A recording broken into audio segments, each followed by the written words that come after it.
पवित्र महाशिवरात्रि अवसर में गंजाम जिलार छत्रपुर सहर चलचंचल हो पड़ी। छत्रपुर राधेश्याम फाउंडेशन और चैरिटेबल ट्रस्ट पक्षर एक पणा बंटन कार्यक्रम अनुष्ठित हो जाए। कार्यक्रम में छत्रपुर एनएससी उपाध्यक्ष जी पापाराव, जगन्नाथ प्रसाद ब्लॉक उपाध्यक्ष नीलांचल खिलाल, छत्रपुर एसडीपीओ चंदन कुमार घड़ाई समेत बहु मान्यगण व्यक्ति उपस्थित रही भक्त और स्थानीय जनसाधारण को प्रसाद बंटन करथिले। एही पुण्य कार्य रे उपसभापति अटल बिहारी पटनायक, सांबादिका झिलीबाला राउत, सांबादिका गीता साहू, ममता पात्र और आईनजीवी प्रशांत कुमार सतपथी समेत बहु सदस्य जोग देथिले।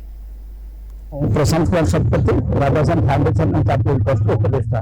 एटा होची आज पवित्र महाशिवरात्र। एथिरे आम पुराण शास्त्र मतर रही शिव को आज थंडा करा जाए। से हलाहल विष ग्रास कर देते, तेणुक आम विभिन्न प्रकार शीतल द्रव्य दे शीतल करा जाए। से परिप्रेक्षी में आम जनसाधारण को आम पणा बंटन कर गोटे कार्यक्रम बहु वर्ष धरी चली आसी आम राधाश्याम फाउंडेशन चैरिटेबल ट्रस्ट। आमर देवाशीष मिश्र जी अच्छा आमर सभापति परिचालन रे आज ये कार्यक्रम चली।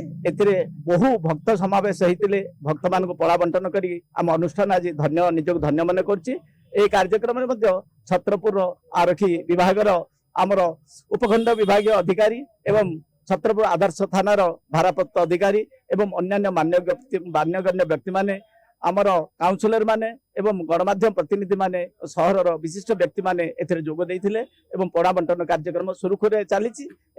आहुरी आगामी वर्ष यह निश्चित भाव में चलो, ए दिमत ना। जय जगन्नाथ। राधेश्याम फाउंडेशन ट्रस्ट सभापति। देखो आम राधेश्याम ट्रस्ट तरफ आम प्रत वर्ष आम शिवरात्र हो कि पणा संक्रांति हो आम सब वर्ष भक्त मान आम पणा आयोजन कर पणा बंटन कर। कार्यक्रम आम समस्ते एसडीपीओ सार, थाना आईआईसी आमर काउंसिल गण छत्रपुर मान्यगण व्यक्ति माने समस्ते यही कार्यक्रम उपस्थित रही भक्त मान समस्त को पणा बंटन करथिले। छत्रपुर सुजय धड़क रिपोर्ट, एनटीवी।